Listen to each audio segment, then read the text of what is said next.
The second part of 13.4 takes that unit circle and allows us to utilize the values on the circle to evaluate trig definitions. When we're asked to evaluate, you're going to have a theta value, and it could be in a degree or a radian. The first thing you want to do is find that location on the circle and then apply the trig definition. We'll use the definitions at the beginning of 13.3's notes. All right, so let's give this a try. Evaluate each expression using the unit circle. Keep answers in exact form. We're not going to use our calculator for any of these solutions. The first thing we're going to do is sine at 225 degrees. So what you want to do is you want to go to the circle and find where 225 degrees is located. And that's right here down in quadrant 3. Now I'm not going to do anything with my radian. I'm just going to go right to my ordered pair. So right next to 225, go ahead and write negative square root 2 over 2, negative square root 2 over 2. From there, you no longer need anything from that location. 225 got us the location, and now to evaluate the trig definition, sine by definition is y divided by r, and on the unit circle, sine is the y coordinate. So for our ordered pair, y is the second value, which means it just equals negative square root 2 over 2. Therefore, sine 225 equals negative square root 2 over 2. If you typed in sine 225 on your calculator and then typed in negative square root 2 divided by 2, you would get the same decimal answer. Let's try the next example. Cosine at 2 pi over 3. Remember, that's just your theta value in radian form. If we go up to the circle, 2 pi over 3, remember that's at the top of the coordinate system in quadrant 2. So 2 pi over 3 is the location. I don't need the 120 then because I already know my theta. We are going to utilize that ordered pair though. So I'm going to take negative 1/2, comma, square root 3 over 2. That ordered pair will help us determine our answer. So that means I can get rid of everything else that I just marked on my circle. All right, the definition for cosine. By definition, cosine is the x-coordinate on the unit circle. And because of that, cosine at 2 pi over 3 is just that x value, negative 1/2. It's that simple finding values for sine and cosine on the unit circle. Tangent, things get a little different with tangent. And another thing on this one that makes it a little bit trickier than normal is that it's negative 240. So if we have a negative rotation to make it coterminal, go ahead and add 360 to it. And that means that tangent at negative 240 would be the same as tangent of 120 degrees. Now 120 degrees, that's on our circle. If we go up to our picture, 120 is the exact same location as 2 pi over 3. So we're going to use this ordered pair, negative 1/2 square root 3 over 2. I'm going to go ahead and get rid of what I've marked just so that it doesn't throw us off later as we deal with other definitions. Now the unfortunate thing about tangent is it's not quite as simple as x or y. The definition for tangent is y divided by x. And we end up dividing a fraction by a fraction. Square root 3 over 2 divided by negative 1/2. Anytime we have division with fractions, we always multiply by the reciprocal. Keep square root 3 over 2, and then we'll multiply by the reciprocal of negative 1/2, which is negative 2 over 1. In this product, the 2 on the bottom crosses off with the 2 on the top, leaving us with a square root negative 3 over 1. Oops, I kind of lost my negative right there. Make sure you have that negative clear. Negative square root 3 over 1, oh boy, equals just negative square root 3. There, we get the negative in our final answer. Down below, we have examples for reciprocal functions. Secant at 150. The first thing you want to do is look up at that unit circle. 150 degrees is in quadrant 2. And that ordered pair is negative square root 3 over 2, comma, 1/2. Now, secant is the reciprocal of cosine, which means it's going to be the reciprocal of x. Now, when x is already a fraction, I'm not going to do 1 over that fraction. I'm just going to flip the fraction. That would be, or negative square root 3 over 2 would flip to 2 over negative square root 3. And anytime you have a square root in the denominator, we rationalize it. So I'm just going to multiply top and bottom by square root 3 over square root 3. Remember, we've done this a couple of times already this chapter. On the top, we have negative 2 square root 3. And on the bottom, the square root of 3 times itself just equals 3. So anytime we take the reciprocal, if the variable location is already a fraction, we just flip that fraction.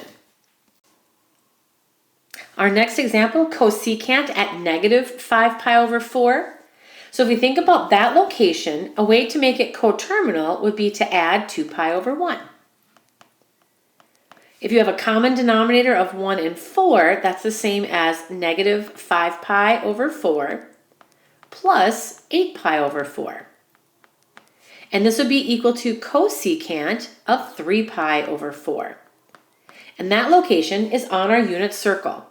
The ordered pair at 3 pi over 4 is negative square root 2 over 2 and then positive square root 2 over 2.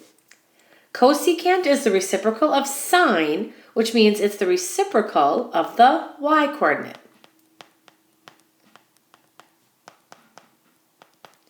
And then I take the reciprocal of that location, which would be 2 divided by square root 2. And then again, just like that last problem, because there's that square root in the denominator, we will rationalize. What makes this one unique is we have to be careful for all these 2's. It kind of looks like they all cancel out, but they don't really truly do that quite yet.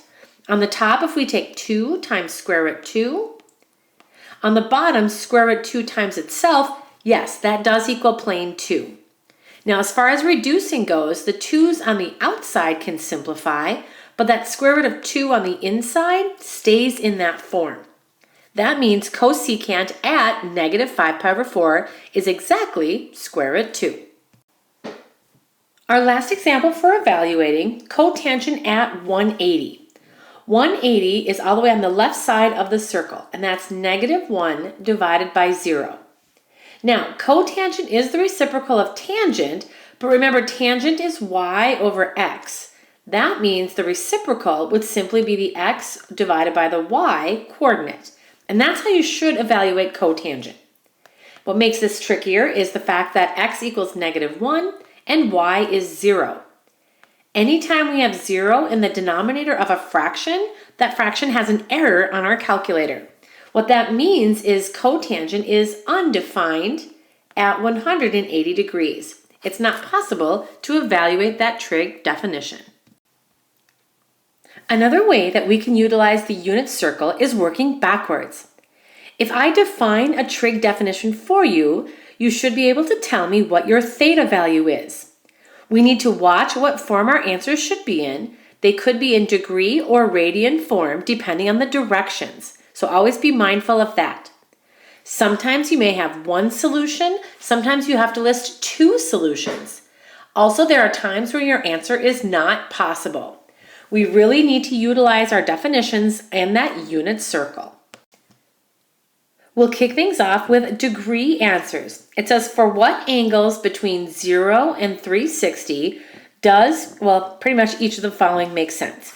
Sine theta equals 1/2. Well, remember, by definition, sine represents the y-coordinate. So ultimately, I want to know what degree answer up on that unit circle has a y value of positive 1/2. And there are 2 answers. Can you see where they both are? To list out your answer, you're going to start off by saying theta equals. Now, up on that unit circle, if we try to find where y is positive 1/2, I see that on that right-hand side over in quadrant 1, and if I flip it over to the left side, up in quadrant 2. We want the degree version of those 2 locations, so that's going to make our answer for theta 30 degrees and 150 degrees. So I'm just going to slide back down here. We write theta equals 30 degrees, comma, 150 degrees. And that's really all you do to work backwards. Sometimes they're a little trickier than other times, but that's kind of the game plan that we'll have. For that second one, cosine theta equals negative square root 2 over 2. Sine and cosine are always the easiest to work with because they're either just the x or just the y coordinate. Cosine is related to x. When does x equal negative square root 2 over 2 on the unit circle? And we want our answer to be in degree mode. We start off by stating theta equals, looking up above, the two x coordinates that have negative square root 2 over 2 include 135 degrees in quadrant 2 and 225 degrees in quadrant 4. The work that I'm writing, the y equals and the x equals, that's the work we'll be looking for on our test. How can you justify your answers? And then we get to our first reciprocal definition. When will cotangent theta equal 0? Well, remember the definition for cotangent from the other side. It's x divided by y. In order for that fraction to equal 0, that's only true when x is 0. We can have 0 in the numerator of a fraction, but just not in the denominator. That's when it would be undefined. Looking at your unit circle up above, when does the x coordinate equal 0? We have two answers for that. It equals 0 at the top of the unit circle at 90 degrees and at the very bottom at 270 degrees. That's when cotangent would equal 0. And rounding out chapter 13, for what angles between 0 and 2 pi does each of the following statements make sense or make it true? When you have 0 to 2 pi, that means we're looking for radian answers instead of degree answers. So we're not going to have a degree symbol in our answer, but we're likely going to include the pi symbol. We start right out of the gate with secant. Secant is the reciprocal of cosine. So if we want secant to equal 2, then cosine would have to be the reciprocal of 2. And cosine would have to equal 1/2. That's easier to look for on the unit circle. Cosine equals 1/2 when x equals 1/2. Now, here's what we have to be careful for. If we go back up to our circle, x equals positive 1/2 in two locations. Up here at the top of the unit circle in quadrant 1, and then if you reflect over the x-axis, down here at the bottom in quadrant 4. Remember, our answers are supposed to be in radian form this time, not degree form. That means we'll utilize pi over 3 and 5 pi over 3 as our theta locations. All right, so I'm just going to get rid of that just so we can go on to the next problems. So go ahead and write pi over 3 and 5 pi over 3 at the bottom. Make sure you put theta equals on the left. So we'll write theta equals pi over 3 and 5 pi over 3. Just like that. And that's how you work with degrees. Tangent, we don't have to worry about the reciprocal, but remember we utilize tangent's definition as y over x. And we want that answer to equal 1. So when would a fraction equal 1 as your answer? When x and y are the same. So this is only true when x and y equal each other. If we look up at the unit circle, when do x and y have the same values? So let's go back up there. Do you see any ordered pair where they're the exact same? I recognize that in quadrant 1, it's right in the middle. They're both square root 2 over 2. If you took one fraction and divided by the other fraction, they would just cancel out to equal 1. Do you see anywhere else where that would be true? In quadrant 2, they're the same numbers, but they're not the same sign, so they wouldn't equal positive 1 when we divide. But down in quadrant 3, remember we had that little chart that says tangent's positive in quadrant 3? That's because the two negatives would cancel themselves out. Therefore, tangent of theta will equal positive 1 in radian form when theta equals pi over 4 in quadrant 1 and 5 pi over 4 in quadrant 3. And those are your solutions. Last one, cosecant theta equals negative square root 2. Cosecant is the reciprocal of sine, so cosecant will equal negative square root 2 when sine equals the reciprocal, which is 1 over negative square root 2. Well, none of our fractions have square root answers in the denominator. Let's rationalize.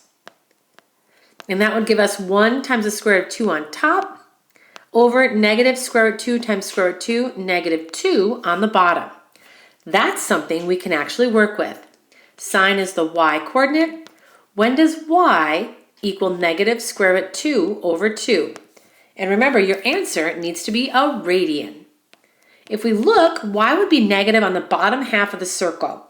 In quadrant 3, I noticed that y equals negative square root 2 over 2 at 5 pi over 4. And in quadrant 4, it's at 7 pi over 4. And there's utilizing the unit circle to find radian measures that make these trig definitions true statements. And guess what, everybody? That is it for chapter 13, and that's it for the semester. Great job!